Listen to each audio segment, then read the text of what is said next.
Bismillahirrahmanirrahim. Assalamualaikum warahmatullahi wabarakatuh.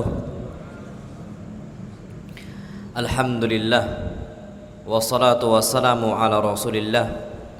Hayakumullah wa bayyakum wa saddadanillah wa iyyakum alal khairi wal huda mahayyina.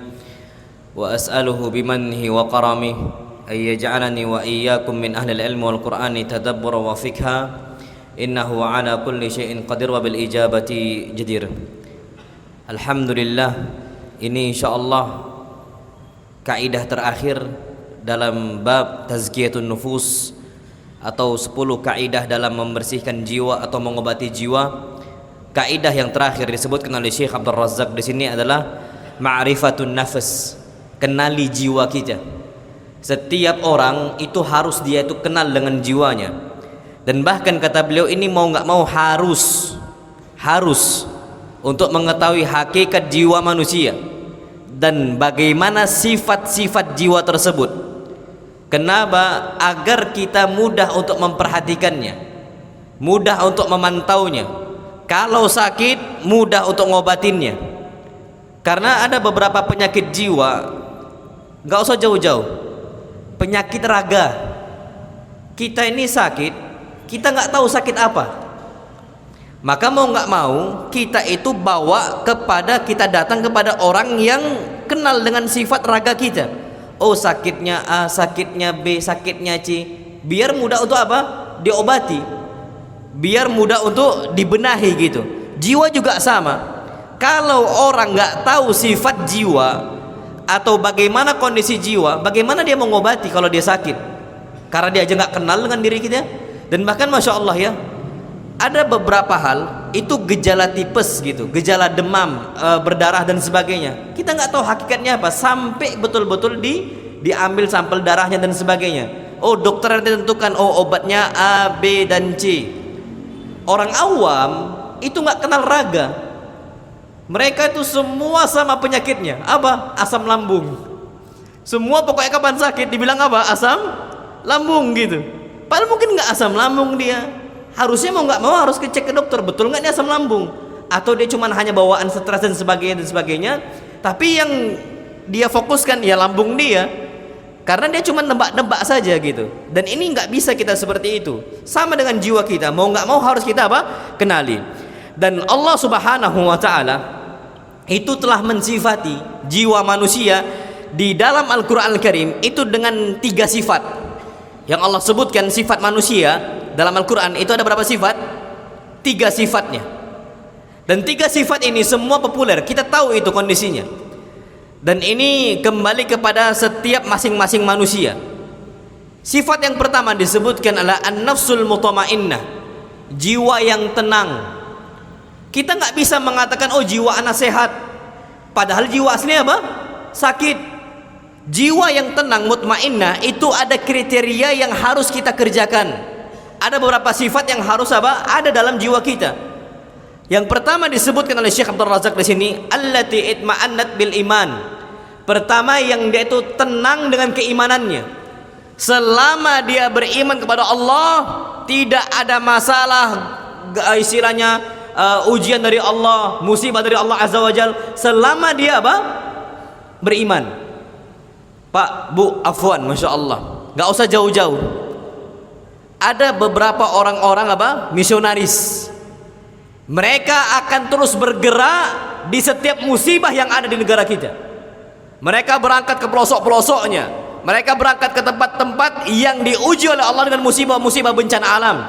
Berangkat mereka ini semua, itu mereka nawarkan beberapa dunia yang kecil, dunia yang apa? Sedikit. Mungkin mie instan 1 kardus itu ditawarkan, tapi ada syaratnya, harus apa? Murtad. Dan ternyata dia lebih memilih apa? Mie instan tadi. Nggak ada masalah bagi dia itu murtad. Yang penting bisa apa? Makan. Ini jiwanya sakit. Ini jiwanya jauh dari Allah Azza wa Jalla. Orang yang beriman kepada Allah Azza wa Jalla, sebesar apapun ujian yang menimpa dia, dia tetap tenang selama ada iman di hatinya, selama ada Islam di dalam hatinya, selama dia masih bisa mengamalkan amalan Islam, masih sholatnya, masih bisa dia itu beribadah kepada Allah Azza wa Jalla, menjaga auratnya dan sebagainya, jiwa dia mutmainnah sebesar apapun ujian yang dia terima. Contoh Nabi kita Muhammad sallallahu alaihi wasallam. Nabi sallallahu alaihi wasallam tuh diboikot bertahun-tahun, sampai mereka tuh makan daun-daun kering. Makan apa? Daun-daun kering. Tapi ternyata jiwa mereka jiwa yang tenang. Jiwa mereka bukan jiwa yang risau tentang rezeki dari Allah Azza wa Jalla. Berarti ini an-nafsul mutmainnah, jiwa yang tenang dan keimanan. Sehat nggak jiwa kita? Kalau seandainya kita belum apa-apa di PHK stres, atau dirumahkan langsung stres, berarti jiwa kita sakit. Kita lebih cinta dengan apa? Dunia. Berarti di sini harus kita obati segera. Lihat para sahabat Nabi kita Muhammad SAW. Puncaknya Nabi kita Muhammad SAW, kekurangan harta, kehabisan harta biasa bagi mereka. Dan bahkan Masya Allah, mereka lebih mementingkan ibadah kepada Allah Azza wa Jalla dibandingkan makan. Ana ambil contoh, ada sebuah pasukan perang. Ini kata Jabir ibn Abdullah radhiyallahu taala anhu. Nabi SAW mengutus beberapa pasukan untuk berangkat perang jihad, dan dijadikan pemimpin perang tersebut adalah Abu Ubaidah. Pemimpinnya adalah Abu Ubaidah. Dan ternyata Nabi SAW tuh cuman ngasih perbekalan tuh sedikit sekali, satu kantong isi kurma untuk beberapa orang pasukan. Kita kalau kayak gitu mungkin nggak berangkat. Ya Allah, kita cuman dikasih bekal cuman apa? Satu kresek kurma berangkat jihad. Gimana perjalanannya sampai 1 bulan? Nggak bakal cukup dan sebagainya. Tapi kalau jiwa dia jiwa yang sehat, jiwa dia jiwa yang nggak berpenyakit, berangkat dia. Sami'na wa ata'na. Apa kata Jabir ibn Abdullah? Fayamusu ahadun minna, maka salah seorang dari kami itu mengisap-ngisap kurmanya sebagaimana anak kecil ngisap-ngisap apa? Makanannya. Gampangnya biskuit dihisap-hisap, permen dihisap-hisap, tujuannya agar tidak apa cepat habis. Tapi jiwa mereka sehat. Ujian sebesar apapun mereka tetap dahulukan apa? Iman kepada Allah Azza wa Jalla. Karena perintah dari Nabi kita Muhammad SAW, berangkat jihad, Masya Allah. Tapi ternyata mereka yakin dengan Allah. Kalau Allah perintahkan, la yudayyi'una, mustahil Allah sia-siakan kami, mustahil Allah tidak memperhatikan kami. Betul, berangkat mereka Masya Allah, sampai mereka itu dinamakan dengan Jaisul Khabat, pasukan daun kering. Kenapa daun kering? Karena mereka itu ngambil daun kering mereka itu pakai apa? Tongkat. Mereka pukul-pukulkan itu tongkat mereka ke pohon tadi, jatuh, itu direbus, Masya Allah. Makannya apa? Rebusan daun kering tadi, Masya Allah. Para sahabat Nabi kita Muhammad Sallallahu Alaihi Wasallam, tapi nggak ada masalah bagi mereka. Hatta makan daun kering pun nggak ada masalah, selama mereka masih memiliki iman di hatinya. Ternyata Allah kirimkan untuk mereka itu ambar. Amber parfum nih itu dari ambar, paus. Allah kirimkan paus mati, bangke. Allah kirimkan, udah mati duluan, didamparkan oleh Allah Azza wa Jalla di pinggir pantai. Itu ternyata cukup untuk mereka semua, bahkan dijadikan bekal untuk pulang balik. Allah cukupkan semua. Mereka nggak pernah risau tentang masalah makanan. Berarti jiwa mereka jiwa yang apa? Selamat. Maka mereka itu memiliki zakatul anfus. Jiwa mereka jiwa yang apa? Bersih. Jadi kriteria yang pertama disebut oleh Syekh Abdul Razak Ibn Abdul Muhsin Al-Abbad adalah allati itma'annat bil iman, yang mereka tenang dengan keimanannya. Kalau kita masih risau tentang masalah rezeki kita, makanan kita, apa yang kita makan besok, hati kita ada suatu hal yang harus diperbaiki. Makanya anak-anak kecil itu, kenapa mereka itu lurus hatinya, bersih jiwanya? Pernah nggak anak kita nanya, "Bah, besok makan apa kita?" Wallahi nggak pernah. Nggak pernah. Justru yang khawatir, yang risau besok makan apa, bukan anak kecil, tapi orang apa? Dewasa. Anak kecil nggak pernah terpikir. Anak kecil konsep mereka itu sama dari zaman dahulu sampai zaman sekarang. Anak kecil itu sama karena masih bersih jiwanya. Apa yang ada dimakan, yang tidak ada, nggak ada masalah bagi mereka. Itu anak-anak. Bahkan gimana anak kecil itu dipaksa untuk apa? Makan. Kenapa? Mereka itu patokannya bukan itu. Patokan mereka, Masya Allah, kalau anak-anak kecil lurus lo ya, patokan mereka itu bukan masalah makan. Kalau dia dididik di atas agama Islam, patokan mereka tuh gimana bisa berangkat sholat, abahnya sholat ikut sholat, abahnya kajian ikut kajian. Itu anak-anak kecil, masya Allah. Tabarakar Rahman. Kalau hati mereka hati yang apa? Lurus. Ya, kemudian yang kedua, itma'adnat bi dzikrillah azza wajal. Jiwa mereka tenang dengan ingat Allah. Kalau seandainya kita berzikir nggak tenang jiwa kita, beribadah nggak tenang jiwa kita, pengen cepat selesai dari sholatnya, hatinya ada penyakit, harus diobati, harus diobati. Ini cara diagnosanya, cara mendeteksi penyakit di hati kita. Kalau ternyata dia risau ketika dia di masjid, duduk lama di masjid, dia risau, nggak tenang jiwanya, hati-hati, berarti jiwanya ada apa? Penyakit. Makanya masya Allah, beda antara kita dengan para sahabat Nabi kita Muhammad sallallahu alaihi wasallam. Nabi di zaman itu ketika datang waktu sholat, Nabi katakan untuk Bilal, ya Bilal, arihna bis salah. Wahai Bilal, tenangkan jiwa kami dengan sholatnya. Jadi tenangnya jiwa para sahabat dan juga Nabi kita Muhammad SAW dengan sholat. Kalau kita arihna minas sholah, tenangkan jiwa kami dari apa? Sholat. Maksudnya nggak mau sholat, jiwa mereka tenang. Na'udzubillah. Berarti hati di situ ada penyakitnya. Makanya butuh kesabaran kita itu mengingat Allah. Bahkan duduk bersama orang soleh kayak sekarang ini, itu butuh kesabaran. Nggak bisa sembarangan. Orang punya penyakit di hatinya, nggak akan betah duduk bersama orang yang ahli masjid, nggak akan betah. Orang yang hatinya ada apa? Penyakit. Makanya Allah firmankan dalam Al-Quran Al-Karim dalam surat Al-Kahf. Apa Allah firmankan? Wasbir nafsaka ma'alladzina yad'una rabbahum bil ghadati wal 'ashiyyi yuriduna wajha. Sabarkan jiwa kalian, sabarkan jiwa kita untuk duduk bersama mereka-mereka yang saleh, yang berdoa kepada Allah di pagi hari ataupun di sore hari. Sabarkan jiwa kita. Berarti kalau kita mau sehat jiwanya, sabarkan dulu. Kalau enggak, kita akan cepat pergi. Kita akan apa? Cepat kabur. Dan bahkan masya Allah, beberapa orang tuh kapan udah zikir, kalau udah salam nih, assalamualaikum warahmatullah, assalamualaikum warahmatullah, bubar. Itu setiap sholat. Kalau ada kebutuhan kerjaan nggak ada masalah. Kalau ada kebutuhan A, B dan C nggak ada masalah. Ini hampir setiap sholat 5 waktu dalam satu hari satu malam dikerjakan kayak gitu. Habis salam bubar, habis salam bubar. Ini tunggulah sebentar lagi, mungkin dia nggak akan lagi sholat. Mungkin dia nggak lagi kan apa? Sholat, karena nggak betah. Zikir yang nggak betah, lama-lama sholatnya pun tidak apa? Tidak akan betah. Dan kemudian yang berikutnya, itma'atnat bi'ibadah.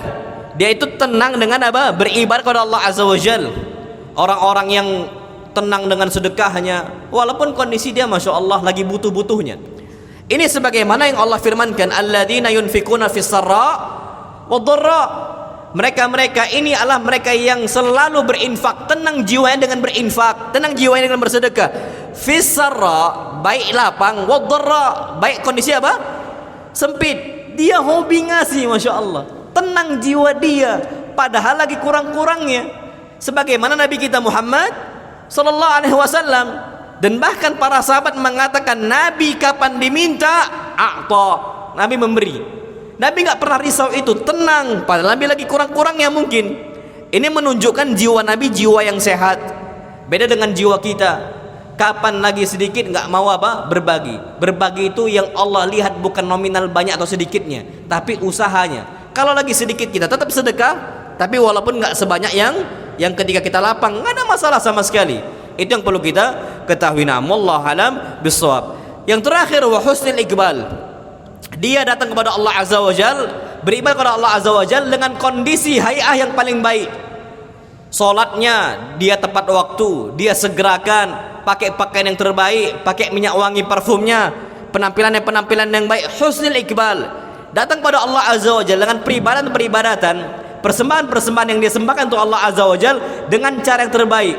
Makanya ada doa kita yang kita panjatkan kepada Allah Azza wa Jal, Allahumma a'inni ala zikrika wa syukrika wa husni ibadatik. Ya Allah, bantu saya untuk selalu mengingat Engkau. Satu. Yang kedua, bersyukur kepada Engkau. Yang ketiga, aku beribadah kepada Engkau dengan cara yang paling baik. Itu doa yang bisa kita apa? Panjatkan. Ada orang ibadah asal lewat aja. Contoh, sholat nggak ada husnul iqbal, Tidak ada dia itu kerjakan dengan cara kondisi yang paling baik. Kalau kita sholat, lihat para sahabat Nabi kita Muhammad SAW. Lihat bagaimana Nabi kita Muhammad SAW ketika sholat.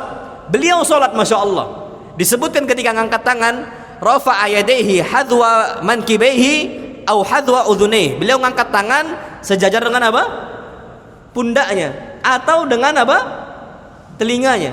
Tapi sebagian orang yang pengen cepat, yang hatinya ada masalah, Allahu Akbar, Allahu Akbar, itu ada orang kayak gitu. Allahu Akbar, saking malasnya dia. Masya Allah. Ada orang bersedekah, Masya Allah, sedekah dengan cara menyakiti. Mungkin dia cara sedekah dia tapi caranya ngungkit-ngungkit. Apa kata Allah? Wala tamnun, jangan sampai engkau ngungkit-ngungkit. Ada orang sedekah tapi hobinya ngungkit. Aku udah berbuat baik kepada engkau A, B dan C. Enggak kayak gitu Islam. Orang yang hatinya sehat, dia akan sedekah, dia akan ibadah sholatnya dengan cara yang paling apa? Yang paling baik. Ini sebagaimana yang Allah firmankan. Ini kriteria semua. Itu disebut oleh Allah dalam Al-Quran Al-Karim. Allah berfirman, alladzina amanu, mereka-mereka yang beriman, wa tatma'innu qulubuhum bidzikrillah, dan mereka-mereka ini tenang jiwa mereka, hati mereka dengan mengingat Allah Azza wa Jal. Ala bidzikrillah tatma'innul qulub. Ketahuilah, dengan mengingat Allah hati kita akan tenang, jiwa kita akan tenang. Ana ulangi, ala bidzikrillah tatma'innul qulub. Kalau kita mau sampai hati kita, jiwa kita jiwa yang sehat, jiwa yang tenang, cukup dengan cara mengingat Allah, agama Allah Azza wa Jalla, bukan dengan dunia, bukan dengan popularitas, bukan dengan fulus hartanya, bukan dengan pengikutnya, bukan. Kita lihat beberapa musisi, kita lihat beberapa mereka-mereka yang kaya, para musisi ini orang yang kaya, followersnya banyak, popularitasnya tinggi sekali. Ada yang bunuh diri, wallah ada yang bunuh diri, dan nggak sedikit yang bunuh diri di berbagai apa mancanegara, di berbagai belahan dunia. Itu ada yang kayak gitu. Makanya kata sebagian orang, kita ini menenangkan jiwa kita dengan musiknya. Wallahi dusta, ana bilang dusta. Harta mereka banyak, faktanya banyak yang stres. Dan bahkan na'udzubillah, orang semakin galau dengan musiknya. Ketika dia udahlah tertimpa musibah, dia dengar musiknya, semakin apa? Jiwa mereka terusak. Harusnya dikembalikan kepada Allah Azza wa Jalla. Ini anak sampaikan seperti ini Pak, karena faktanya itu banyak seperti itu. Sekarang kebalikannya, kita cari orang ustadz, hafal Quran, taat kepada Allah, rajin sholatnya, bunuh diri. Setahu anak enggak. Padahal cobaan yang paling berat ya ujian para ustadz, ujian para dakwah, para pendai. Kenapa? Ketika dia berdakwah dimusuhi, dia apa? Dihina, dia dimaki, dia diludahi, bahkan dia dipukul, bahkan diancam dengan apa? Goloknya, pedangnya. Itu kalau orang digitukan mungkin bisa stres dia. Tapi mereka-mereka yang berdakwah tetap bertahan dengan di atas dakwahnya. Kenapa bisa? Sabar mereka. Kenapa kok bisa sabar? Jiwa mereka apa? Tenang. Berarti yang membawa jiwa itu tenang itu apa? Adalah mereka-mereka ketika mengingat Allah Azza wa Jalla, agama kepada Allah Subhanahu wa taala. Maka kata Allah, ala bidzikrillah, ketahuilah hanya dengan mengingat Allah tatma'innul qulub, jiwa kita akan apa? Merasa tenang. Kalau jiwa kita sudah merasa tenang, apa kata Allah Subhanahu wa taala? Kita akan dipanggil ya ayyatuhan nafsul mutmainnah, wahai jiwa-jiwa yang tenang, irji'i ila rabbiki radiyatan maradiyah, kembalilah engkau kepada Rabb engkau radiyatan, dalam kondisi engkau ridho kepada Allah, mardiyah, dan engkau diridhai oleh Allah Subhanahu wa taala. Fadkhuli fi ibadi, masuklah engkau ke dalam golongan hamba-hambaku. Masya Allah, kita masuk ke dalam rombongan hamba Allah itu jangan cuma di akhirat, nunggu di akhirat, oh di akhirat aja lah, di akhirat aja, enggak bisa. Dimulai kita masuk dalam kategori hamba-hamba Allah itu di dunia, gabung di masjidnya, gabung di amal sholat jamaahnya, gabung kita itu di amal-amal kajiannya, yang kita tuh berjamaah. Fadkhuli fi ibadi, masuk dalam rombongan apa? Hamba-hamba Allah Azza wa Jalla. Apa yang terjadi? Wadkhuli jannati, kalau engkau sudah masuk, maka engkau akan masuk ke dalam apa? Surganya Allah Subhanahu wa taala. Jadi yang pertama, jiwa yang sehat yang dikenal dengan an-nafsul mutmainnah. Ini ya sudah, alhamdulillah, berarti sehat jiwa kita.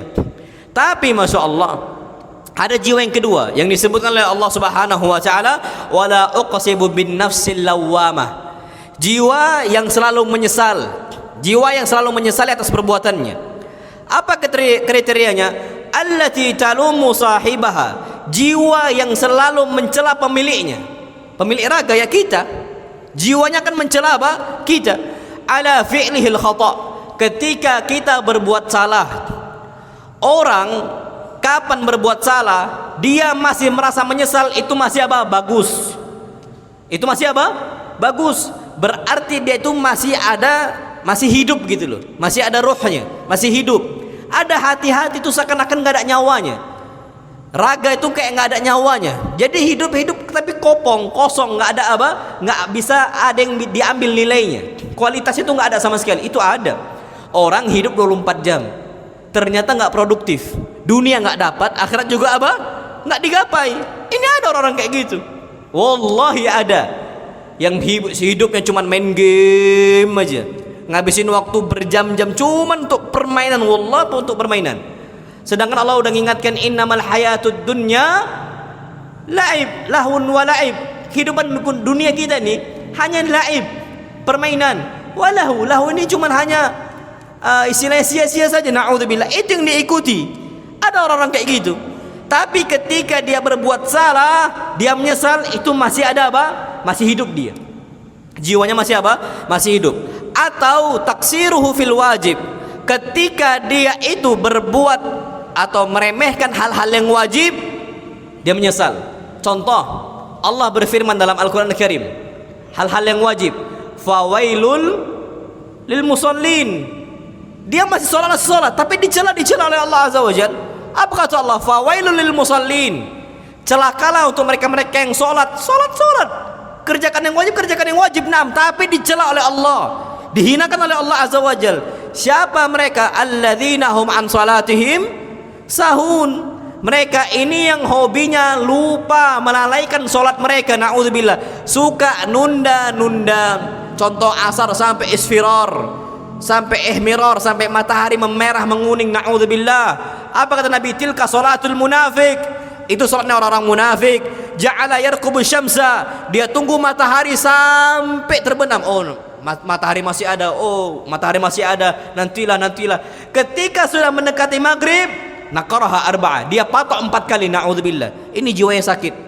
Tapi kalau dia menyesal, masih hidup dia, berarti tinggal diobati. Harus apa? Diobati. Au tafritu fit ta'at, dia menyesal kondisi dia kalau seandainya ada ketaatan yang dia sia-siakan. Contoh, hafalan Quran nggak nambah-nambah, udah sampai 50 tahun, sampai 60 tahun, atau nggak usah jauh-jauh, 40 tahun, 30 tahun. Kalau seandainya masih juz amma saja, berarti ada dipermasalahkan ini. Tapi kalau masih menyesal masih enak. Ada orang tuh nggak nyesal sama sekali. Na'udzubillah, wallahi ada. Udahlah nggak apa-apa, 3 kul aja, 3 kul itu aja, dan dia nggak merasa menyesal, sakit jiwanya berarti. Tapi kalau dia menyesal, masih ada apa? Kehidupan yang bisa diselamatkan, masih bisa diobati insyaallah subhanahu wa ta'ala.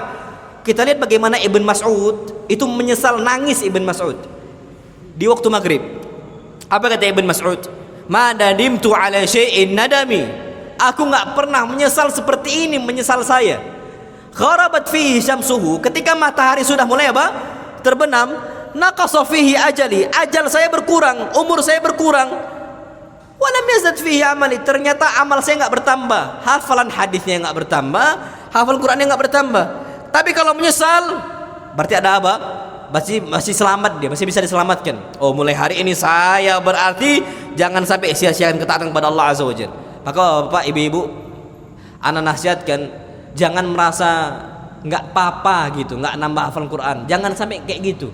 Nggak apa-apa nggak bisa baca Quran, harus ada perkembangan. Takutnya jiwa Bapak Ibu semakin sakit nanti. Na'udzubillah. Kalau belum bisa baca Quran sekarang, tidak ada kata terlambat dalam menuntut ilmu. Sekarang datengin Ustaz, ana mau privat sama antum. Bisa di waktu semisal kapan antum luangnya, ana datang ke rumah antum, nggak ada masalah. Bismillah, berusaha. Ini masih bisa diselamatkan. Allah Subhanahu wa ta'ala insyaallah akan berikan petunjuk untuk dia. Dan Allah berfirman, walladzina jahadu fina lanahdiyannahum subulana. Orang-orang yang bersungguh-sungguh di jalan kami, maka akan kami mudahkan jalannya. Yang ketiga, ini na'udzubillah, tsumma na'udzubillah. Ini orang jiwanya udah betul-betul sakit, bahkan bisa mati. Apa itu? An-nafsul ammarah bisu. Jiwa yang selalu memerintahkan kepada apa? Keburukan. Suka tergoda dengan hal-hal negatif. Suka dibisiki dengan hal-hal yang apa? Yang buruk. Jadi sering istilahnya itu kepengen atau syahwat untuk berbuat buruk tuh besar banget gitu. Dia tidak melewati sebuah kemungkaran kecuali dikerjakan. Na'udzubillah. Ada orang kayak gitu. Kapan ada kesempatan maksiat, ada kesempatan maksiat, ada kesempatan maksiat. Ini jiwanya bukan lagi jiwa orang-orang sakit, mati. Sukanya hobinya apa? Selalu berbuat keburukan.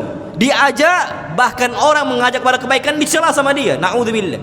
Ini jiwa-jiwa an-nafsul ammarah bisu, jiwa yang sudah mati, yang selalu memerintahkan kepada apa? Keburukan. Disebutkan kriterianya secara spesifik. Apa kata Syekh Abdul Razak? Allati tahuthu sahibaha ala fi'il muharramat, yang jiwa yang selalu ngajak pemiliknya untuk berbuat yang haram.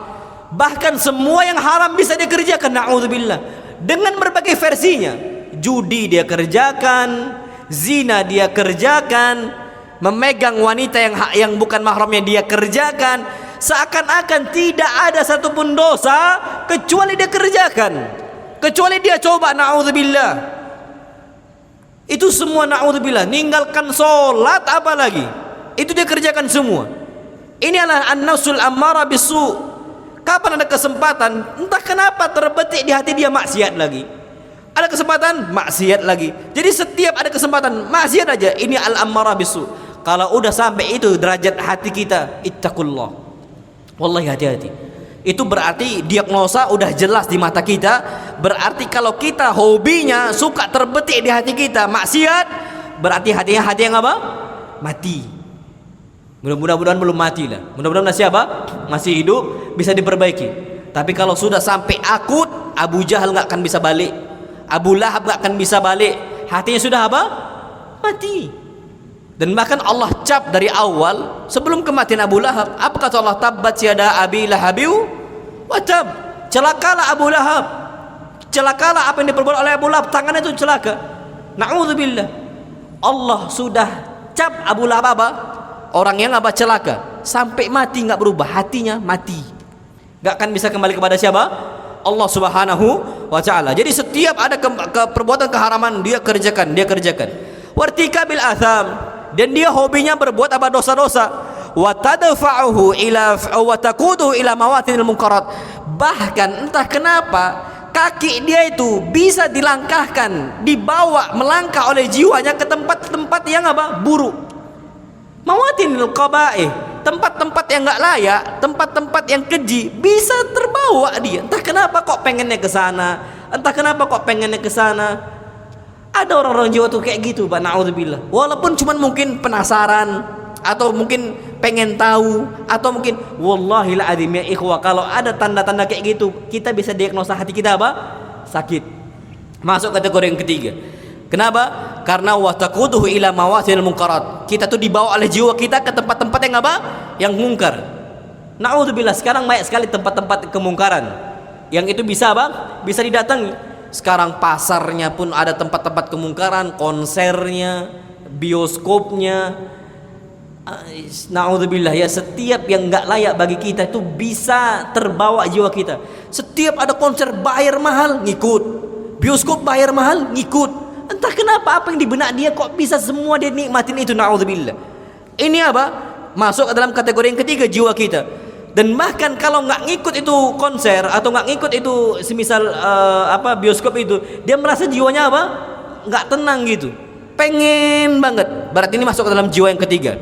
Wa tadfa'u ila fi'lil qaba'ih. Dan bahkan sehari-hari dia itu terbawa untuk berbuat hal-hal yang buruk. Gampang banget. Gampang itu istilahnya refleks perbuatan yang buruk atau ucapan yang buruk. Na'udzubillah. Orang, na'udzubillah, Anda nggak tahu udah cerita kesini atau belum. Itu tahun ketika itu Anda masih kuliah waktu itu. Jadi Anda masuk ke, itu udah lama banget, udah lama banget, mungkin 10 tahun yang lalu. Jadi ketika Anda masuk minimarket yang warna merah itu yang kecil, Anda masuk minimarket itu pas-pasan sama 2 orang mahasiswi, karena itu dekat kampus, mungkin mahasiswi ala kuliah. Tiba-tiba ini wanita ngomong ke kawannya, afwan Pak, anjir dia bilang. Sambil ngomong ke kawannya. Ana bilang nih wanita berjilbab ngomong kasar, refleks ke kawannya. Ini jiwa dia, ana bisa diagnosa sakit hati dia. Kita bisa diagnosa itu. Kenapa? Tadfa'u ila fi'lil qaba'ih. Refleks berbuat yang apa? Buruk. Kalau santri kesandung aja, apa ucapan mereka? Subhanallah, astaghfirullah, Allahu akbar. Itu kalau santri, refleksnya berbuat apa? Baik, ucapan yang baik. Orang awam di luar sana, apa refleks mereka ketika kesandung? Ucapannya, wallah banyak sekali kebun binatang dia ucapkan. Na'udzubillah. Diganggu kawannya, kalau diganggu kawannya dia marah, dia mengatakan apa? Semisal ittaqullah, jangan ganggu ana, takwalah kepada Allah. Kita ingatkan kayak gitu. Tapi luar sana marah dia dengan marah, sumpah seraba, mencela A, mencela B, bahkan nama-nama hewan-hewan najis pun keluar. Na'udzubillah. Ini apa? Jiwanya sakit. Ini sebagaimana coba kita lihat kondisi Nabi Yusuf alaihi salam ketika Zulaikha mengajak Yusuf untuk berbuat apa? Maksiat. Masya Allah. Apa kata Zulaikha kepada Yusuf, dan ini dibenarkan oleh Allah Azza wa Jalla, innan nafsa la ammaratun bisu, sesungguhnya jiwa manusia itu ada yang selalu memerintahkan kepada keburukan. Allahul musta'an. Kita tahu Zulaikha siapa dia? Imra'atul Aziz, istri dari Al-Aziz. Siapa Al-Aziz? Laki-laki yang memiliki apa? Kemapanan, jabatannya tinggi, hartanya banyak, hidupnya cukup, wajahnya tampan. Apalagi yang kurang? Tapi masih selingkuh dengan siapa? Yusuf. Berharap zina dengan Yusuf. Yusuf nggak nerima selingkuhan itu, tawaran itu. Masya Allah. Kenapa? Jiwanya Yusuf mutmainnah yang awal, Zulaikha ketika itu yang ketiga. Kondisinya seperti itu Zulaikha. Dia mengatakan inna nafsa la ammaratun bisu. Jiwa saya ini tak kenapa memerintahkan kepada hal yang apa? Yang buruk. Masya Allah. Makanya kalau seandainya kita entah kenapa kok bawaannya pengen berzina, istri ada di rumahnya. Bahkan na'udzubillah, seorang suami itu bisa selingkuh, istrinya ada di rumahnya. Bahkan lebih parah lagi, istri dengan istri tetangga, na'udzubillah, zina dengan istri apa? Tetangga. Dan bahkan di tempat kita, masyarakat kita itu ada istilahnya tuh buruk sekali. Rumput tetangga lebih apa? Hijau. Istri tetangga itu lebih cantik. Mungkin istri yang dia miliki itu cantik, istri tetangga mungkin hitam legam keling, tapi dianggap sama dia bisa dia berzina. Istrinya itu mungkin putih, masya Allah. Istilah kita tuh glowing ya. Apa ya? Anda nggak tahu glowing istilah kita sekarang kan? Apa yang terpancar cahaya gitu, masya Allah. Saking cantik istri kita, masih bisa selingkuh dengan yang lain. Taib Yusuf, betul Yusuf ganteng, betul Yusuf ganteng. Tapi Al-Aziz bukan wanita, laki-laki yang nggak ganteng. Yusuf nggak punya harta. Yusuf ini cuman khadim, pembantu, jabatan nggak ada, fulus nggak punya. Zulaikha malah milih Yusuf, padahal suaminya tampan iya, wajahnya punya rupa, kemudian dia memiliki harta yang banyak, kedudukannya pun tinggi, terhormat Al-Aziz. Kenapa milihnya siapa? Yusuf. Ammarah bisu. Karena jiwa kita memerintahkan kepada hal yang apa? Yang buruk. Kalau ternyata kita punya istri, punya anak-anak, masih terbesit untuk berzina, na'udzubillah, hati kita hati yang apa? Sakit. Hati kita hati yang berpenyakit, sembuhkan itu. Wallah sembuhkan. Kalau Nabi Yusuf, masya Allah, dipaparkan dengan kemaksiatan pun, masya Allah, bisa dia tolak. Hatinya hati yang sehat. Bahkan apa kata Nabi Yusuf alaihi salam? Ma'adallah, aku berlindung kepada Allah subhanahu wa ta'ala. Innahu rabbi, sesungguhnya dialah Rabb saya. Ahsana mathwai, yang telah memberikan tempat yang terbaik untuk saya. Yang awalnya ada di sumur, dipindahkan oleh Allah ke apa? Istana. Tiba-tiba Yusuf mau berkhianat kepada Allah atas nikmat Allah. Enggak mau Nabi Yusuf. Itu jiwa-jiwa yang apa? Sehat. Makanya orang yang dilindungi, dinaungi oleh Allah pada hari kiamat itu ada 7 golongan. Salah satunya warajulun da'athum ra'atun dzatu jamalin wa mansib. Seorang laki-laki, dia digoda oleh wanita, punya jabatan, cantik pula, dia punya harta. Orang wanita cantik satu, itu bisa menjadikan sebab orang itu tertarik dengan dia. Yang kedua, punya jabatan, punya harta. Ya Allah, orang kapan punya harta dia bisa sogok, kamu diam. Ada namanya itu uang tutup apa? Mulut. Uang tutup apa? Mulut. Jangan kasih tahu hal ini. Mungkin bisa aja Zulaikha untuk nutupin itu, karena dia memiliki apa? Jabatan. Dia memiliki harta. Tapi Yusuf nggak mau. Digoda oleh wanita yang punya jabatan, nggak mau tutup. Ini hati orang yang apa? Yang sehat. Maka kondisi seperti ini kita harus sadar. Kalau seandainya kita sakit, maka harus kita apa? Obati. Dan ingat, masya Allah, hati-hati kata Syekh Abdul Razak, fa inna hadhil ahwal tataqallab wa tataghayyar. Hati kita saat ini mungkin lagi sehat. Oke, lagi apa? Sehat. Tapi kondisi jiwa kita bisa berubah. Yang awalnya semangat ngaji bisa futur. Wallahi lazim, kita kenal beberapa ikhwah zaman dahulu 10 tahun yang lalu semangat ngaji, masya Allah. Tapi mana dia sekarang? Mana orangnya? Nggak nampak lagi. Harta di masjid nggak nampak lagi. Kena timpa diujian oleh Allah, Covid 3 tahun nggak pernah nampak lagi dia. Mungkin dia udah ngaji sunnah, kenal sunnah, mungkin 2015 tahun yang lalu, dekat dengan Allah 15 tahun yang lalu, mungkin lebih lama dari itu. Tapi ketika diuji, ternyata hati dia itu bisa berubah, jiwa dia bisa apa? Berubah. Tataghayyar kata Syekh Abdul Razak, bisa bergejolak nih hati kita. Makanya awalnya semangat, jangan sampai jiwa kita nggak lagi istiqamah. Apa kata Nabi kita Muhammad SAW? Inna likulli amalin syirra. Sesungguhnya setiap amalan itu ada masa semangatnya. Awal kenal Ustadz Fulan, awal kenal Ustadz Alan tuh semangat membara gitu, masya Allah. Pengen terus kajian. Tapi yakin sampai berapa lama kita? Sampai berapa tahun kita istiqomah di atas apa? Kajian ilmu agama. Berapa lama? Karena banyak ratusan bahkan ribuan orang diuji dari jalan itu. Jalan apa? Futur. Nggak nampak lagi. Maka apa kata Nabi kita sallallahu alaihi wasallam? Wa inna likulli syirratin fatrah. Di masa semangat itu juga ada masa futur. Bisa melanda. Maka apa? Ingat, tataghayyar wa tataqallab kata beliau. Hati jiwa manusia itu bisa bergejolak dan juga bisa berubah-ubah. Bihasabil waridat allati taridu 'ala nafas. Sesuai dengan kondisi yang mendorong jiwa seorang. Banyak dulu orang semangat tiba-tiba bisa futur karena kondisi ekonomi. Ada. Ya contohnya Covid kemarin. Orang nggak lagi nambah apa? Nggak nambah ibadah. Dan ana nggak tahu udah cerita di sini atau belum. Ikhwah sudah ngaji bisa nggak lagi sholat. Ana ngisi kajian di sebuah kampung, masya Allah ya, di sebuah kampung. Dulu itu kita kan ada namanya itu zona merah, zona kuning, sama zona apa? Hijau. Kalau orang udah zona merah itu sebuah wilayah zona merah, masjid itu nggak boleh lagi dibuka. Itu terjadi. Tapi sampai masjid nggak bisa dibuka, ibadah nggak bisa dibuka dan sebagainya. Akhirnya dia sholatnya di kebun. Di kebun itu pun sholatnya sendiri. Dia nggak berjamaah dengan keluarga dia. Dia sendiri, anak kuliah di kebun. Dia nggak sholat bersama keluarganya di rumahnya. Dia sendiri. Tapi di tahun 2023 itu kan sudah berlaku namanya social distancing atau pakai masker. Masjid udah dibuka. Yang penting sholat itu pakai jaga apa?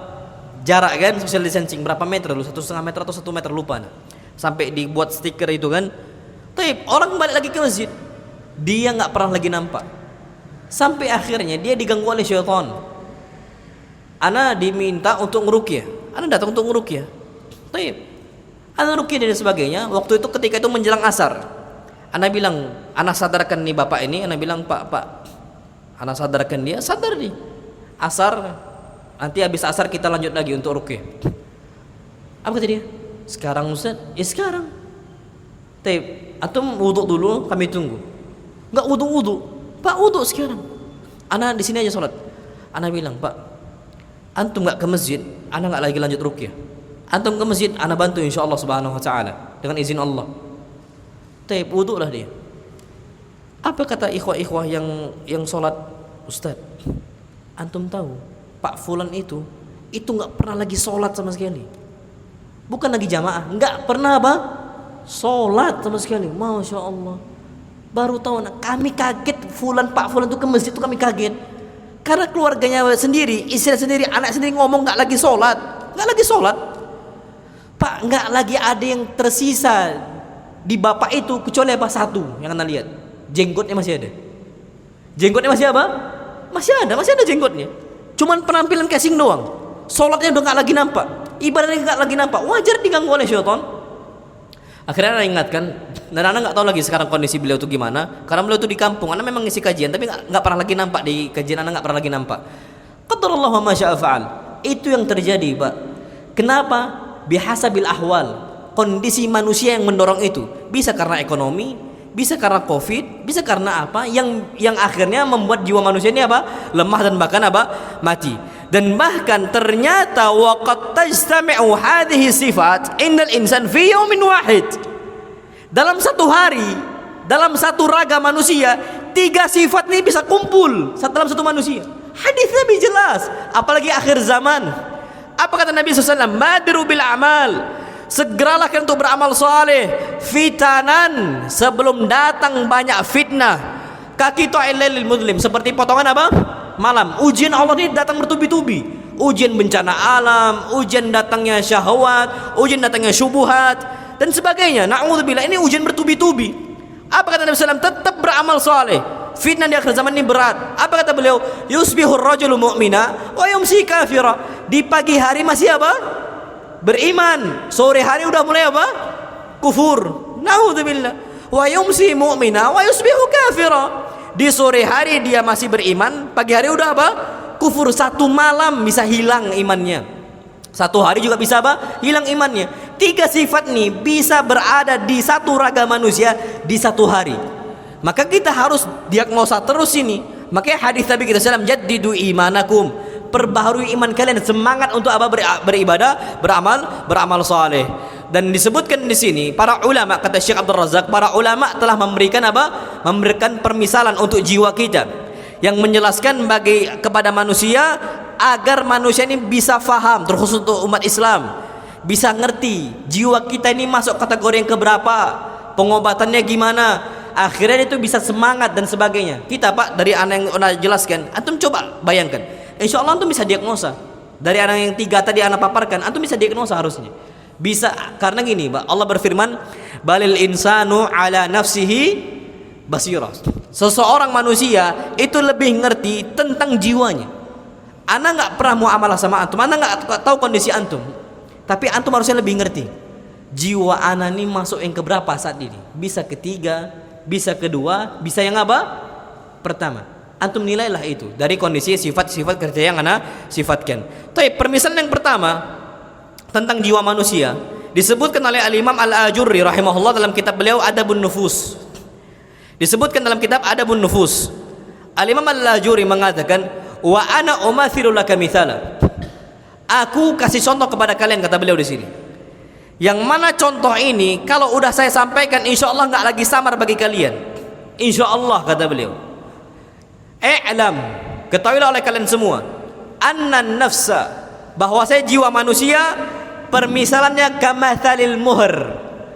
Permisalan itu seperti muhr, ini bukan mahar nikah. Muhr itu anak kuda. Jiwa manusia itu kal muhri, seperti apa? Anak kuda. Al hasan minal khail, yang penampilannya itu bagus anak kuda ini.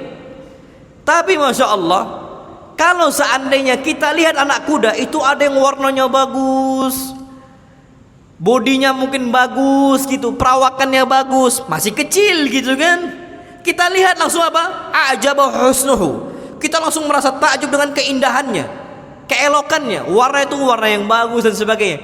Kita orang awam mandang bagusnya kuda itu, anak kuda, cuman dari warnanya. Ini salah sebenarnya. Apa? Salah besar. Kalau mau beli kuda tuh nggak gitu caranya, bukan dilihat cuma dari apa? Warna, bukan itu. Maka orang yang ngerti dengan kuda, ahlul basirah, orang yang ngerti dengan kuda, dia akan mengatakan la yuntafa bihada, ini kuda nggak akan bisa diambil manfaat, jangan beli. Kalau kita yang penting warnanya indah. Tahu kan ada orang hobinya sama kuda poni. Kuda poni ini kan kuda apa? Kecil lah, kuda poni ini kecil.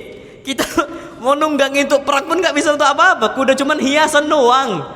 Yang beli ya bukan orang-orang yang hobinya berkuda memang untuk perang atau memang untuk berlatih, bukan untuk memanah, bukan, tapi untuk hiasan doang. Tapi anak-anak kecil, coba lihat anak-anak kecil, seneng nggak sama kuda poni? Oh seneng betul. Bentuknya kecil, senang anak-anak kecil. Mereka nggak ngerti. Tapi kalau orang ngerti dengan kuda, la yuntafa bihada. Ini kuda nggak akan bisa diambil manfaat. Sampai kapan? Hatta yuradha riyadatan hasanah. Sampai dilatih dengan betul. Pak, masya Allah ya. Ana punya kawan di Madinah. Sekarang masih di Madinah. Beliau ini sama kawan-kawan yang lain tuh punya namanya itu bisnis usaha penunggangan kuda. Jadi kawanan tuh sampai punya 9 kuda di Madinah, masya Allah. Antum tahu mungkin yang ikut di Instagram kayaknya tahu lah. Ini kawan ana itu beli 1 kuda. Dia ngerti kuda, masya Allah. Dia tahu tentang kuda dan dia penunggang kuda dan bahkan yang latih kuda. Dia beli kuda ketika itu di salah satu kandang stable. Dia beli kuda itu 10.000 real. Gampang itu hampir 50 juta. 10.000 real. 1 real itu 4.600. Dia beli berapa? 10.000. Dia mahasiswa S1. Punya kuda dia. Dan dia di pondok dulu memang hobi berkuda. Adik kelas anak jauh dia. Dia sekarang S1 di Madinah. Dia cerita, ana dulu Ustaz, ana tuh beli kuda tuh 10.000 real. Ketika ana bawa di stable-nya, di kandangnya, itu masya Allah manut, tenang. Kita perintahkan ke A, dia nurut dan sebagainya. Pindah kandang, watak karakternya berbeda. Jadi liar. Itu orang ngerti kuda pun nggak ngerti di situ, masya Allah. Nggak ngerti di situ. Jadi dia harus ngelatih lagi. Sampai kondisinya dia bilang. Jadi dia ada usaha kuda, dia beli kuda. Kuda ini ditunggangi, dia dapat duit gitu. Gitu dia. Dia usahanya kayak gitu. Tapi selama dia musim panas, kan pulang nih anak-anak mahasiswa kan pulang ke Indonesia. 2 bulan nggak ada yang nunggangin kuda dia. Kenapa? Wataknya watak liar, nggak bisa ditunggangi, nggak mau dia ditunggangi kecuali pemilik yang awal. Masya Allah, nggak mau. Jadi wataknya watak liar dan apa? Dan nggak mau diatur gitu. Sampai 2 bulan nih nggak ada yang nunggangin. Dan di sana kita itu harus bayar kepada pekerja yang rawat kuda kita. 1 bulan itu 4 juta. Dia bilang 2 bulan nih anak nggak ada pemasukan kata dia. Habis 8 juta 2 bulan itu nggak diapa-apain kata dia kuda anak. Wataknya liar. Ini orang yang ngerti tentang masalah kuda aja bisa nggak paham di situ. Maksudnya ada hal yang kecil, tapi ini apa? Urgent sekali, penting sekali. Ternyata kapan luput lah. Kapan kita nggak ngerti udah rugi. Wallah rugi. Nah apalagi yang dari awal dia cuman pandang, cuman lihat bagaimana kuda ini warnanya bagus, dah gitu aja. Ditunggangi nggak pernah tahu dan sebagainya.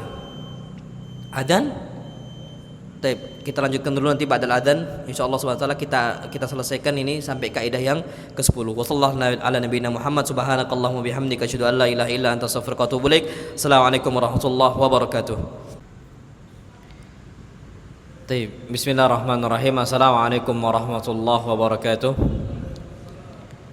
Alhamdulillah wassalatu wassalamu ala Rasulillah. Kita lanjutkan lagi sedikit di sini.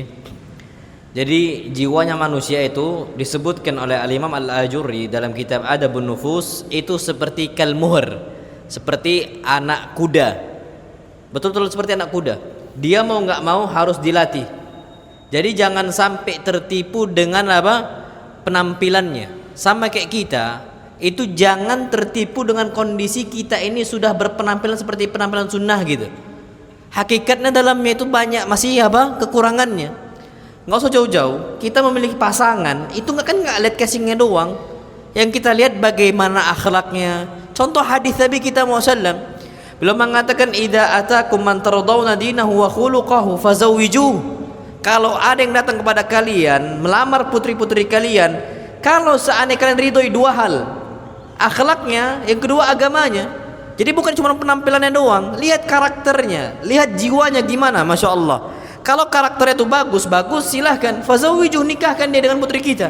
Tapi kalau nggak bisa.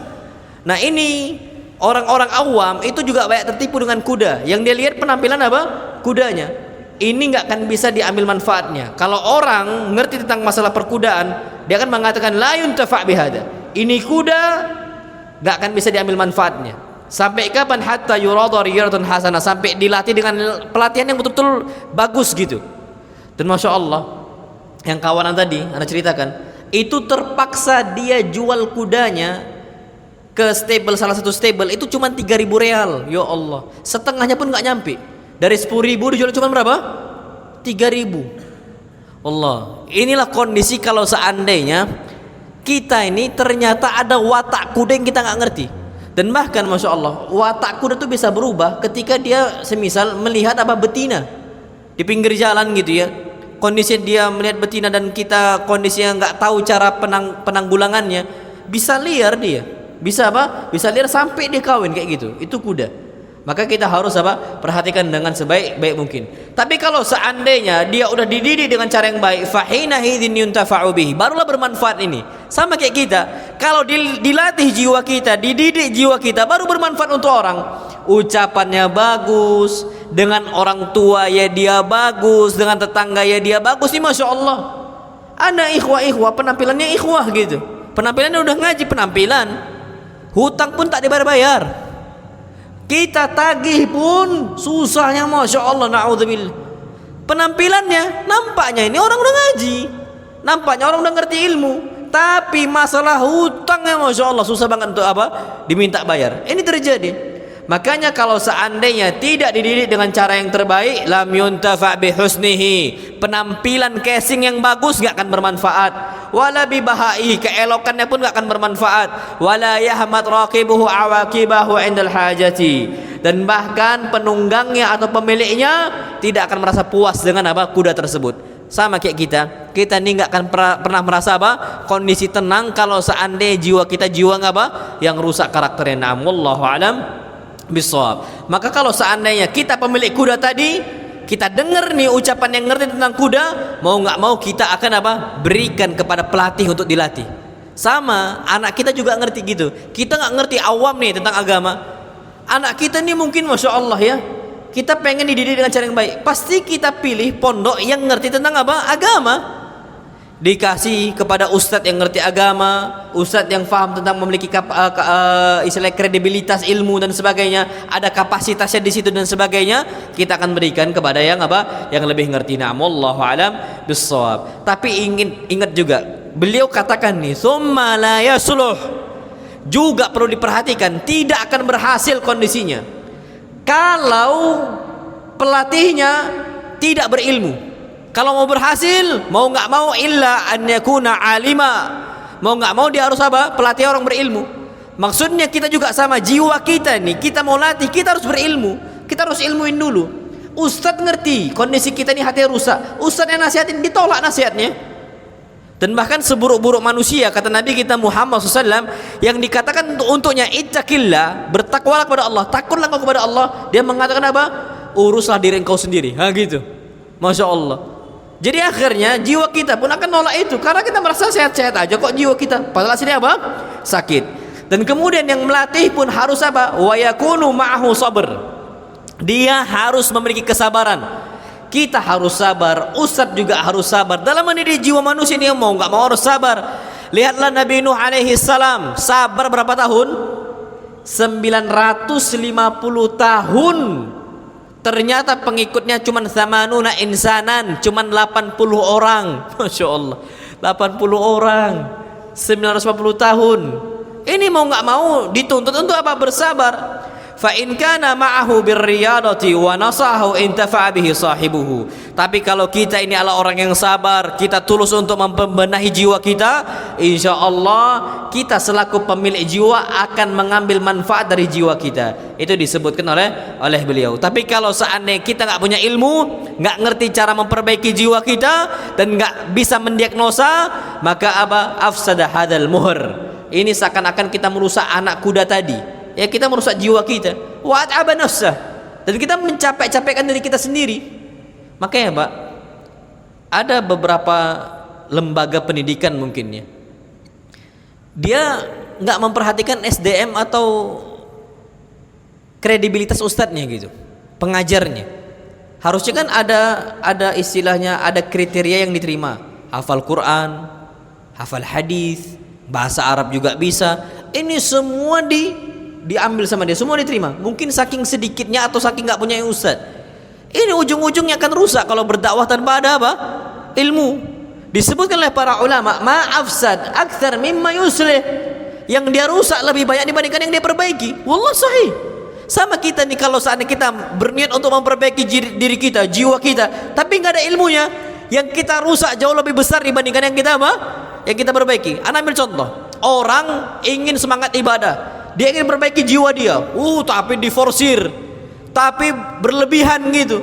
Ujung-ujungnya nggak lagi sholat malam, ujung-ujung nggak lagi sedekah. Dulu awal-awal tahu tentang sholat malam, masya Allah semangat betul, diembat. Ini nggak bisa. Berarti dia cara salahnya. Akhirnya bukan malah semangat ibadah, malah apa? Malas ibadah. Makanya hadis Nabi SAW itu jelas memperbaiki jiwa kita. Apa kata beliau? Beliau mengatakan ahabbul a'mal, amalan yang paling dicintai Allah, adwamu hawa in qalla, yang paling berkesinambungan walaupun apa? Sedikit. Itu kan ilmu itu. Mau nggak mau harus tahu. Ini nggak diforsir. Akhirnya apa? Sholat malam tanpa stop, satu malam suntuk semuanya dengan sholat. Puasa tiap hari kan nggak boleh. Puasa yang paling afdal puasa apa? Sunnah yang paling afdal apa? Daud kana yasumu yauman wa yuftiru yauman. Puasa hari ini, besok enggak, puasa lagi, besok enggak, puasa lagi, besok enggak, gitu aja terus. Tapi enggak, ini semua dia harus berpuasa. Akhirnya dia apa? At'aba nafsah. Dia capekkan diri dia dan ternyata dia yang ambil apa? Manfaatnya. Namullahu alam bisawab. Ini yang disebutkan oleh beliau. Jadi mau enggak mau kita harus kenal jiwa kita ini seperti apa? Seperti anak kuda. Jangan sampai tertipu dengan casingnya doang, cuman apa, raganya doang, tapi ternyata isinya kopong. Misal yang kedua, ini anak nggak bisa bahas karena waktu kita sudah habis. Sebagaimana dicontohkan oleh Imam Ibnu Qayyim rahimahullah, anak ringkaskan saja. Ini seperti kita naik ke atas apa? Gunung. Ini namanya jalan Allah itu terjal. Banyak syaitan yang apa? Mencegahnya. Banyak syaitan yang narik ke bawah. Ini terjal betul nih jalan apa? Menuju gunung. Kalau nggak sabar nggak akan bisa. Kalau nggak sabar nggak akan apa? Bisa. Tapi kalau seandainya kita sabar, hujannya kita sabar, pasang tenda ya kita sabar, jatuh pun ya kita sabar, lapar pun kita sabar, nanti insya Allah pada puncaknya kita akan melihat kondisi indahnya alam. Itu sebagaimana jiwa kita. Kalau kita sabarin nih di kehidupan dunia, dan kita tahu kondisi dunia ini fi kabad, kita diciptakan oleh Allah dalam kondisi apa? Sulit, pasti sulit. Tapi sabarin aja, jiwa kita kayak gitu. Insya Allah Allah akan apa? Mudahkan semua. Ini contoh yang kedua. Taib khatimah, penutup kajian kita. Insya Allah kajian kitab ini Ashr Qawaid fi Tazkiyatun Nufus, 10 kaidah dalam apa?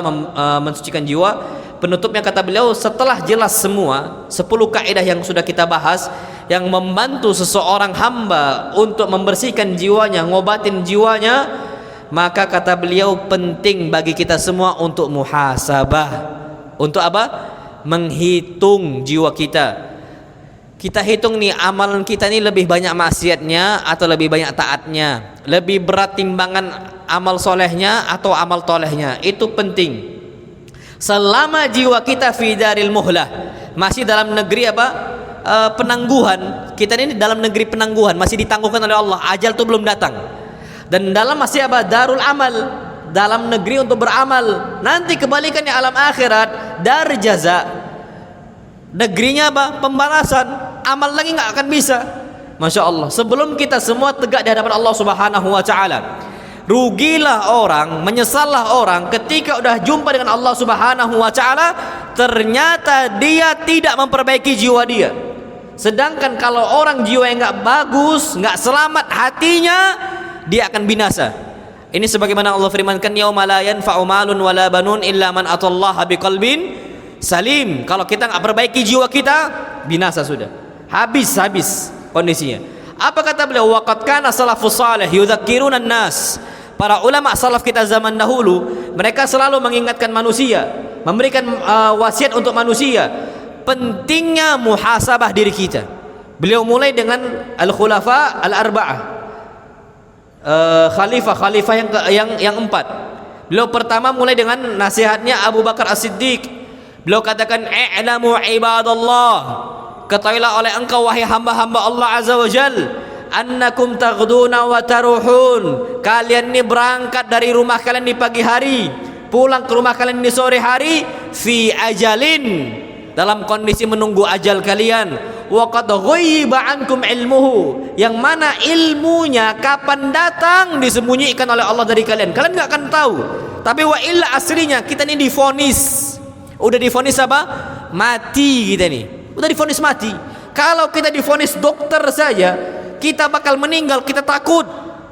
Padahal dokter ini nggak ngomong kapan meninggal, bulannya kapan, harinya kapan. Cuma dokter mengatakan bentar lagi engkau akan meninggal. Lah sama Nabi juga ngomong kita bentar lagi juga bakal apa? Meninggal. Kenapa kita takut dari vonis dokter? Padahal dokter nggak nentukan tanggalnya. Dan kita nggak takut dari vonisnya Nabi kita Muhammad sallallahu alaihi wasallam. Bahkan Allah yang memvonis, innaka mayyitun wa innahum mayyitun. Engkau bakal mati sebagaimana mereka juga apa? Mati sebentar lagi. Kita ini juga sebentar lagi apa? Meninggal. Maka kita ini kata Abu Bakar As-Siddiq, berangkat pagi hari, pulang di sore hari, fi ajal, menanti ajal kita, yang mana ilmunya tanggalnya disembunyikan oleh Allah dari kalian.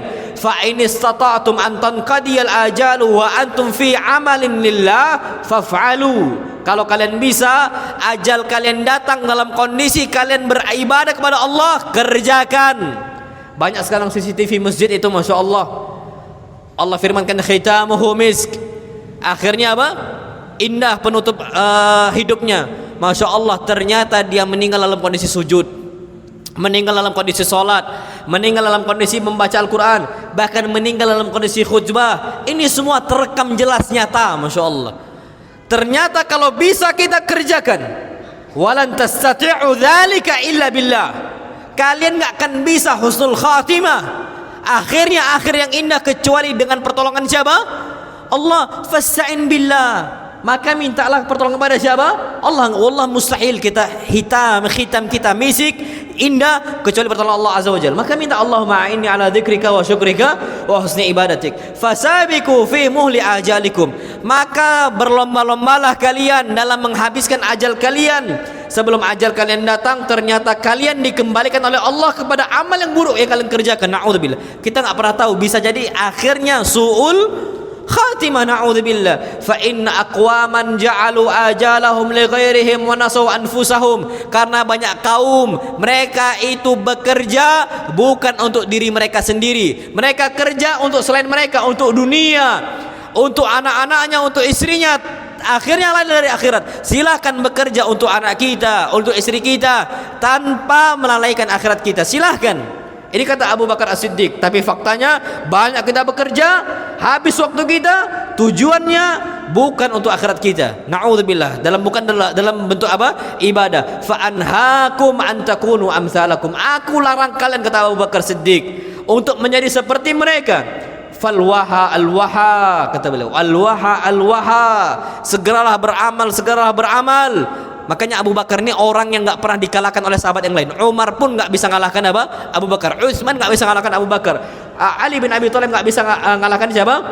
Abu Bakar. Semua sahabat Nabi nggak akan bisa ngalahkan Abu Bakar. Kenapa? Karena memang Abu Bakar orang atau sahabat yang paling bersegera dalam kebaikan. Al-waha al-waha, kata beliau. Segeralah kalian beramal soleh. Thumman naja an-naja. Maka keselamatan untuk kalian, keselamatan untuk kalian. Fa inna wara'akum taliban hathitha. Di belakang kalian ada pengintai yang ngejar kalian dengan gigihnya. Marruhu sari, marruhu sari, yang jalannya ini sangat cepat sekali, yakni al-maut, yaitu apa? Kematian. Ini ngejar kita nih sekarang kondisinya. Wa yakulul khalifatu tsani, Umar al-Khattab, dan khalifah yang kedua Umar al-Khattab mengatakan, hasibu anfusakum qabla an tuhasabu. Hitunglah diri kalian, jiwa kalian sebelum kalian dihitung oleh Allah. Dan menghitung jiwa nih gini, Pak, Bu, gampang sekali. Umur kita sekarang berapa tahun? Anggaplah 50 tahun. Kita ini baru dekat dengan masjid itu berapa tahun? Jangan sampai 5 tahun kita baru kenal Allah, 40 tahun. Jadi total umur kita 45 tahun. 40 tahun ini lalai semuanya. Pacaran kah? Judi kah? Tabzir kah? Apalagi? Semua na'udzubillah. Zinanya kah? Syiriknya kah? Bahkan kenal dengan Allah baru 5 tahun. Kalau kayak gini kondisinya, hati-hati sudah. Hasibu, hitung umur kita, kata beliau. Qabla an tuhasabu, sebelum dihitung oleh siapa? Allah. Kalau Allah udah ngitung, wallah detail banget Allah ngitung. Bahkan 1 detik, tiap detik 3 detik, 4 detik itu semua dihitung oleh Allah Azza wa Jalla. Setiap maksiat kita, durasinya berapa maksiat kita dihitung oleh Allah Azza wa Jalla. Terhitung dengan lengkapnya, na'udzubillah. Maka apa kata beliau? Sebelum dihitung oleh Allah, kita bisa ngitung, kita bisa. Wazinu anfusakum qabla an tuzanu. Timbang amal kalian sebelum ditimbang oleh Allah Azza wa Jalla. Kita berapa tahun meninggalkan sholat kita, sekarang berapa tahun kita jaga sholat kita? Bisa nggak itu berimbang? Berharapnya, oke lah Ustaz, sekarang anak umur tua baru kenal sunnah, gimana kondisinya? Taib, nggak ada masalah. Yang penting khitamuhu misk. Naasnya udahlah ternyata sedikit amalnya, masih tidak mau kembali kepada siapa? Allah Subhanahu wa taala. Apa kata beliau? Wa tazayyanu lil ardil akbar. Siapkan diri kalian, hiasi jiwa kalian dan raga kalian untuk hari kiamat. Makanya Nabi sallallahu alaihi wasallam ketika jumpa dengan Allah, ketika hendak meninggal, beliau hias diri beliau dengan apa? Siwak. Tazayyanu. Hiasi raga kalian, hiasi jiwa kalian lil ardil akbar. Ketika hari yang paling agung, semua ditampilkan oleh Allah untuk kalian. Yauma tu'raduna la takhfa minkum khafiyah. Satu pun yang samar tidak lagi samar di hadapan Allah Azza wa Jalla. Semua ditampakkan. Kita sekarang bisa bermaksiat sembunyi-sembunyi, tapi pada hari kiamat semua ditampilkan oleh Allah Subhanahu wa taala dan semua makhluk itu melihat. Ternyata dia bukan orang yang soleh, ternyata dia banyak maksiat dan na'udzubillah, itu ditampilkan oleh Allah Azza wa Jalla. La takhfa minkum khafiyah. Satu pun yang samar yang kita sembunyikan dosa kita bisa di dunia, tapi enggak lagi samar pada alam apa? Akhirat, na'udzubillah. Ini kata Umar Khattab. Wa yaqulu al-khalifatu tsalits Utsman ibn Affan. Dan khalifah yang ketiga Utsman ibn Affan mengatakan, ibnu Adam, wahai anak Adam, i'lam anna malakal maut, ketahuilah bahwasanya malakal maut alladzi wukila bika lam yazal yukhlifuk, yang Allah tugaskan untuk menjaga engkau, mencabut nyawa engkau, ingat dia tidak akan membiarkan engkau, dia akan terus mengintai engkau. Kapan Allah perintahkan untuk dicabut nyawa engkau, akan dicabut oleh Allah Subhanahu wa taala. Maka apa kata beliau? Fakhudh hidrak, engkau berwanti-wanti, engkau yang hati-hati, engkau yang waspada. Wasta'idda lahu, engkau siapkan untuk jiwa kalian. Wala taghfal, dan jangan sampai engkau ni lalai. Fa innahu la yaghfal anka, karena malaikat maut itu enggak akan lalai dari kita. Mustahil lalai dari kita. 1 detik pun enggak akan tertunda. 1 menit pun enggak akan mundur nih kematian. Wallahi enggak akan mundur, enggak akan lalai malaikat maut. Apa kata beliau? Masya Allah. Ini ingat nih, perhatikan. Wa'alam ibnu Adam, kata Utsman, ketahuilah wahai ibnu Adam, in ghafalta an nafsik, kalau engkau yang lalai untuk memperbaiki jiwa engkau, untuk bertaubat kepada Allah Azza wa Jalla, walam tasta'idda laha, dan engkau enggak siapkan ini jiwa kalian, lam yasta'idda laha ghairuka, selain engkau akan perhatian dengan engkau. Untuk apa mereka capek-capek untuk kita? Kita enggak sholat, apakah nanti anak-anak kita akan sholatkan untuk kita? Oh, belum tentu. Wallahi belum tentu. Wallahi belum tentu. Anak-anak kaum muslimin saat ini, apakah doakan bapaknya? Kalau anaknya yang doakan bapaknya, apalagi orang lain. Maka hati-hati, kata beliau. Wala budda min liqa'il azza wa jal. Dan mau enggak mau kita ini akan jumpa dengan siapa? Allah Subhanahu wa taala. Fakhudh li nafsik, maka ambillah tugas ini untuk merawat jiwa kita, ya kita diri kita sendiri. Wala takilha ila ghairika, jangan serahkan jiwa kita kepada selain kita. Berharap oh nantilah insyaallah nanti semua kaum muslimin doakan kita. Siapa bilang? Yang doakan Imam Bukhari betul seluruh kaum muslimin. Kenapa? Karena Bukhari menyiapkan diri beliau untuk jiwa beliau. Pak, kalau anak meninggal, siapa yang nyebutkan nama anak Abdurrahman rahimahullah? Siapa?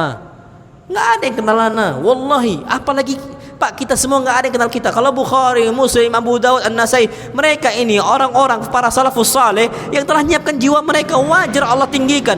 Nabi kita Muhammad SAW, setiap kita nyebut Nabi SAW, setiap kita nyebut Ibrahim alaihissalam, wajar.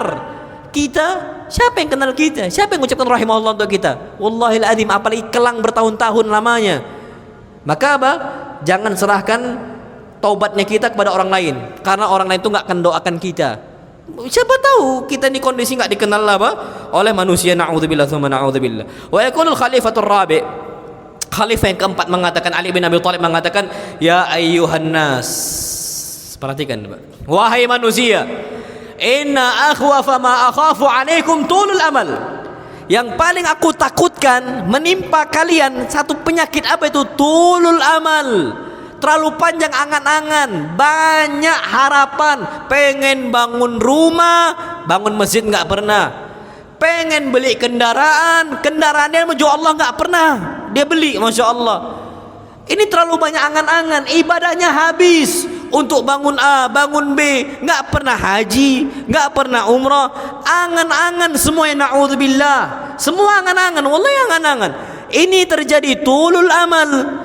Makanya Pak, Masya Allah, manusia-manusia yang panjang angan-angannya akan menyesal pada hari kiamat. Semua mereka akan mengatakan Rabbirji'un, ya Allah balikkan saya ke dunia. Banyak angan-angan dia, terlalu banyak harapan dia. Dia mengatakan la'alli amalu salihan fima taraktu, agar saya bisa fokus beramal soleh yang dulu saya tinggalkan. Dalam ayat lain Allah firmankan apa ucapan mereka? Fa'asaddaqa wa akum minas salihin, agar saya bisa bersedekah. Jadi orang yang panjang angan-angannya, yang rumah mereka megah sampai miliaran, puluhan miliar sampai triliunan, mereka minta kembali kepada Allah. Apa tujuannya? Fa'asaddaq, nggak ridho mereka jadi warisan, nggak ridho mereka jadi warisan, agar saya bisa wakafkan, sedekahkan di jalan engkau. Wa akum minas salihin, dan agar dia orang yang apa? Saleh. Kalau dia bangun triliunan bukan untuk rumahnya, untuk masjid, wallahi pahala sampai hari kiamat, sampai dia meninggal, Tapi yang dia bangun cuma rumah, dia cuma jadi warisan dan hitungannya nggak lagi dapat pahala jariah. Wallahi rugi. Terlalu banyak apa? Tulul amal, banyaknya angan-angan, pengen A, pengen B, pengen C, dan angan-angan ini nggak akan pernah selesai. Lihat sekarang Pak, teknologi semakin canggih. Habis nih muncul lagi A, habis muncul lagi A, B. Hatta gadgetnya, hatta kameranya, hatta apa, semua teknologi itu, mobilnya. Mobil A keluar muncul seri baru, seri ini habis muncul seri lagi yang baru. Terus saja seperti itu, Masya Allah. Dari dulu mungkin kijang peta itu, kijang apa? Kijang jantan ya. Ya kijang kota itu, sampai Innova, sampai Ribbon, sampai apa lagi? Enggak tahu Zenik itu masuk kijang lagi enggak itu ya? Atau udah Innova aja, udah pisah dia. Itu kan semua kijang, seri baru. Datang seri lagi, beli lagi yang itu. Wallahi tulul amal. Terlalu banyak apa angan-angan kita, ujung-ujungnya enggak lagi bersedekah. Fa'asaddaqa wa akum minas salihin. Maka kata beliau wattiba'ul hawa. Kalau orang udah banyaknya panjang angan-angan dia akan banyak ikuti hawa apa? Nafsu. Hawa nafsu diikutin dia. Keluar baru beli lagi, keluar baru beli lagi, na'udzubillah. Fa amma tulul amal, kalau orang yang panjang angan-angan dia, terlalu banyak harapan dia, yunsil akhirah, akan melalaikan dia dari apa? Akhirat.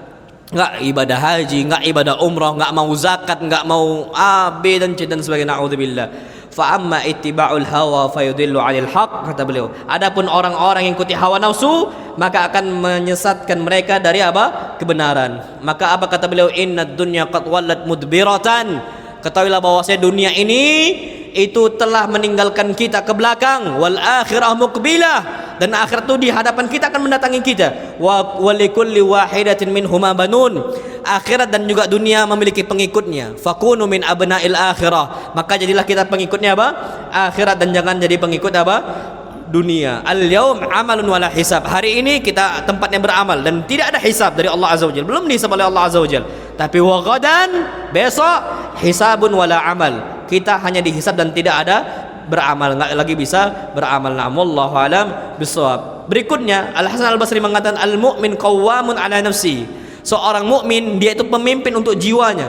Yuhasibu nafsah, dia bermuhasabah terhadap dirinya. Wa inna ma khafal hisabu yaumal qiyamah ala qaumin hasabu anfusahum fid dunya. Orang yang hisabnya itu ringan, siapa mereka? Orang yang hobi menghisap diri dia ketika di dunia. Tapi orang akan berat hisabnya pada hari kiamat ketika dia itu tidak pernah menghisap diri dia di dunia. Maka itu yang perlu kita perhatikan, kata Al-Hasan Al-Basri. Maimun ibn Mihran juga mengatakan la yakunul abdu taqiyan hatta yakuna li nafsihi ashadda muhasabatan min syariki li syariki. Wallah ini penting Pak, masyaallah. Apa kata Maimun ibn Mihran? Beliau mengatakan la yakunul abdu taqiyya, seorang hamba enggak akan mendapatkan gelar takwa sampai kapan? Hatta yakuna li nafsihi ashadda muhasabah, sampai dia hisab diri dia introspeksi diri dia dengan sebaik mungkin, dan bahkan introspeksi dia terhadap jiwanya itu lebih dahsyat minasyariki li syariki, dibandingkan seorang pebisnis menghisap atau mengintrospeksi atau mendata kawan atau mitra bisnisnya. Pak, kita ini punya mitra bisnis, nggak mungkin kita bagi hasil kita nggak minta data keuntungan, nggak kita minta data harian. Wallah nggak mungkin Mbak. Pasti kita minta apa? Data. Kalau enggak ya dicurangin, kita diculasin. Naudzubillah. Kita nggak mungkin, Mbak. Kita ini punya usaha dagang. Antum kan pengusaha semua. Antum tahu kondisi itu. Nggak mungkin antum tinggal ditipu sama karyawan pun aja. Kan nggak mungkin. Pasti kita ini apa? Kita data nih tiap hari. Apa kata Maimun ibn Mihran? Orang itu sampai gelar takwa itu kalau dia sudah bisa mendata jiwa dia. Dia bisa apa? Data jiwa dia. Dia minta datanya gitu. Sudah bisa berhasil apa nih hari ini? Udah bisa produksi amal apa hari ini? Itu harus apa? Harus bisa. Ini kata Maimun ibn Mihran. Bahkan disebutkan wali hadakil, dan bahkan kata Syekh Abdul Razak, dikatakan pepatah mengatakan an-nafsu kasyarikil khawan. Jiwa kita, jiwa manusia, astagfirullahaladzim, kasyarikil khawan, seperti mitra dagang, mitra bisnis yang pengkhianat. Itu jiwa manusia. Illam tuhasibhu dhahaba bimanika. Kalau engkau enggak hisab, engkau enggak data nih jiwa kita, itu seperti kawan mitra dagang kita yang bawa harta kita habis, bangkrut kita, Mak. Sekarang banyak pengusaha yang bangkrut, sebabnya apa? Dibawa oleh mitra dagang, naudzubillah. Maka apa kata beliau? Wa yata'akkadu hadzal maqam fi hadhil azminah. Kondisi ini lebih ditekankan di zaman sekarang yang terlalu banyak fitnah, ujian, dan terlalu banyak penghalang-penghalang kebaikan, dan keburukan semakin besar yang menghiasi jiwa kita untuk berbuat kebatilan. Itu kata Syekh Abdul Razak. Waqad kana al-Imam Abdullah bin Mubarak, dan Imam Ibn Mubarak mengatakan, dari ini ulama ya tabi'in. Apa kata beliau? Inna salihina fima madha kana anfusuhum tuwatihim alal khairi afwa. Zaman dahulu, para ulama salaf kita zaman dahulu, jiwa mereka itu nuruti apa kata mereka secara sukarela. Maksudnya kita pengen sholat, jiwa mereka tuh tenang aja pengen sholat. Itu zaman dulu kata beliau.